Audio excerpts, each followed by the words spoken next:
नाम कीर्तन भगवान कहते हैं कि नाम कीर्तन करने से शत्रु पर विजय कैसे प्राप्त कर सकते हैं। भगवान कहते हैं, हे प्रभु, हे माताएं बहनों, हे भाइयों, हे पिता दाखिल जी, सभी को हाथ जोड़ के भगवान प्राप्ति के लिए, भगवान की प्राप्ति की और कीर्तन भजन के लिए नाम कीर्तन से शत्रु विजय को प्राप्त कैसे कर सकते हैं, इस विषय पर आज हम भगवान की लाभ की और नामों की उच्चारण और भगवान की बातों का और क्षत्रिय युवा को अपनी पत्नियों को साथ लेकर किस प्रकार से भावनाओं को और समाजों को किस प्रकार से भगवान ने कहे हैं, उस प्रकार से हम आपको भक्ति का पूर्वों का चिंतन परिवर्तनों को बताते हैं। इस प्रकार से माताएं बहनों, भक्तियों को सुनिए और भगवान को और शत्रुओं को किस प्रकार से शत्रु पर विजय प्राप्त कर सकते हैं। तब कहे गए, लाभक की बात है, एक क्षत्रिय युवा अपनी पत्नी को साथ लेकर श्री जगन्नाथ जी के दर्शन पुरी जा रहे थे। पत्नी गर्भवती थी। दर्शन श्री जगन्नाथ जी को दर्शन करने जा रही थी। पत्नी उनकी गर्भवती थी। इस प्रकार से कथाओं बहुत थी। उस समय मोटर गाड़ी आदि सवारी थी नहीं, अतः वे धीरे धीरे पैदल ही यात्रा कर रहे थे। रात्रि के समय जब वे कतुलपुर थाने के अधीन अगलजम पहुंचे, तब वह वहां ने विश्राम करने के लिए गृहस्थ के दरवाजे पर खटखटाया। गृहस्थ ने उसका इतना बड़ा सत्कार किया। पैदल जा रहे थे तो एक गृहस्थ के गांव में वहां पर गेट को खटखटाए, तो वहां रात्रि को टिकने के लिए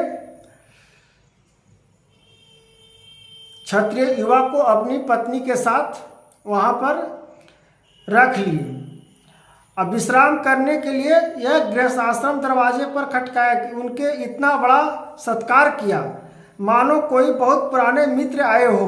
उनको बहुत सत्कार किया, बहुत मने की मान सम्मान दिया और अपने घर में उनको रख लिया। और वे इसके आने की आशा से इतनी रात तक प्रतीक्षा बैठे हो। उसी रात्रि में क्षत्रिय युवा की पत्नी ने एक सुंदर पुत्र उत्पन्न किया। उसी रात्रि में उसी के यहाँ जो गृहस्थ आश्रम के यहाँ टीका था, रहा थी क्षत्रिय, वह पर यही छीछा आगे चलकर मलता आदि संस्था हुआ। इसी से इस आदिमम का कहते थे। आदिमम ने जिनके घर जन्म ग्रहण किया वे भी क्षत्रिय थे, उनकी उपाधि थी मल्लम। इसीलिए इन राजाओं को बाधित मल्ल और इनके राज्य नाम मलूम भूमि हुआ। इस शिशु के रूपों में ज्ञान को प्राप्तियों को तब शिशु के जन्म के 3 दिन के बाद ही इनके पिता जगन्नाथपुरी चले गए और उन्होंने वही शरीर त्याग कर दिए। असुत्यम जम कहे माता का भी 20 दिन की बाद लज्ञा में ही देहांत हो गया था। अगंता और कांता लगज के रूप में उस अश्रांता दंपति ही उसका पालन पोषण किया। उसका नाम रखा गया रघुनाथ। रघुनाथ के पालन पिता की अर्थात अवस्था अच्छी तरह से किया गया। दोनों माता पिता को देहांत हो गया। जगन्नाथ जी को भी वहाँ पे जगन्नाथ जी जाने लगे थे तो उनको क्षत्रिय जी को देहांत और माता जी को भी 20 दिन के बाद देहांत हो गए। नाम रखा गया रघुनाथ। रघुनाथ पालक पिताजी आर्थिक अवस्था अच्छी नहीं थी, इसीलिए रघुनाथ बालक अवस्था में ही गांव के पंडित मनोहर पंचमनी की पाठशाला में पढ़ने चले गए और वेतन के बदले उनकी खर्च चलाने लगे। कुछ पैसे के लिए उनकी काम कर देते थे रघुनाथ जी। इस प्रकार से अपना शिक्षा को प्राप्त करने के लिए तब रघुनाथ जी बुद्धि तीव्र तिथि यह देखकर सभी कहते कि यह लड़का होनहार होगा। थोड़ा ही दिनों में उसने पाठशाला की पढ़ाई समाप्त कर दिया। पाठशाला को पढ़ाई भी समाप्त कर दिया। हे भगवान, हे प्राप्ति, हे मार्गदर्शन, एक दिन रघुनाथ पंडित पंचवन महाश्यम गया चारा चरने खेत गया था, किंतु जब दोपहर घर नहीं लौटा तब पंडित जी को बड़ी चिंता हुआ। वे उसकी खोज में निकल खोजते खोजते उन्होंने संत रघुनाथ को एक बरकंत के पेड़ की छाया में सोए देखा। जब रघुनाथ जी नहीं लौट के आए तब गुरु जी खोजने गए। तब खोजते हुए उन आश्रय रघुनाथ जी एक बरगद के पेड़ की छाया में सोए हुए देखे। वहाँ पर बरगद का पेड़ था, वहीं पर सोए हुए रघुनाथ जी थे। सोए हुए देखे, उसे मुख पर पोते के भीतर से आकर धूप लग रही थी। उससे बचाने के लिए एक बड़ा भारी विशाल धार सांप उसके सिरहाने पर। बाप देखिए कितना ही भगवान का रचयिता। हे भक्तजन, देखिए रघुनाथ जी के लिए सांप का जो धूप पड़ रहा था, भगवान उनको इस तरह से सहारा दिए और सहारा देकर भगवान और धूप से बचाए। इस प्रकार से भगवान की प्राप्ति, भगवान के मार्गदर्शन को उत्पन्न किया।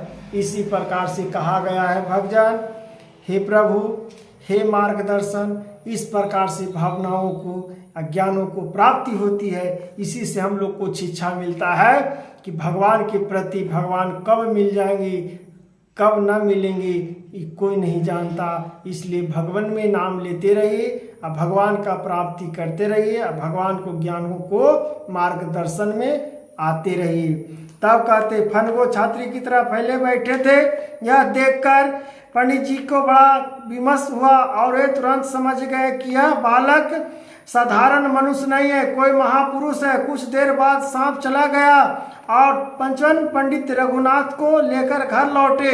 कुछ समय बाद लाउग्रव के राज की मृत्यु के अंतर यह रघुनाथ ही वहाँ के राजा बने। कुछ समय बाद लागू ग्राम के राजा की मृत्यु के अंत यह रघुनाथ ही वहाँ के राजा बन गए।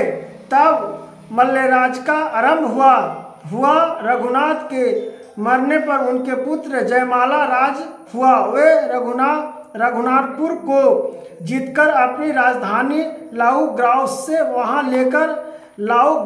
वहाँ ले आया। अपुन एक के बाद एक राजा होते गया, एक के बाद एक उनकी संतान होते गए।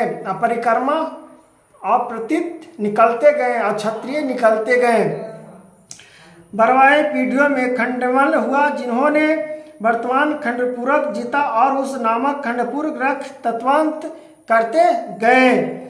उन्हीं में राजा जगत हुए। उन्होंने पास के बने यही राजधानी स्थापित किया। अपने कुल देवताओं के नाम पर उसका नाम विष्णुपुर रखा और वहीं आकर रहने लगे।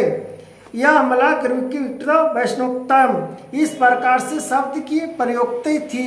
इस प्रकार से भगवान को कीर्तन को और भगवान को प्राप्तियों के लिए मार्गदर्शन के लिए ज्ञान को प्राप्त करना चाहिए। इस प्रकार से भगवान को प्राप्त करने में हम लोग को मन को धोने के लिए ज्ञान को प्रतीत करना चाहिए।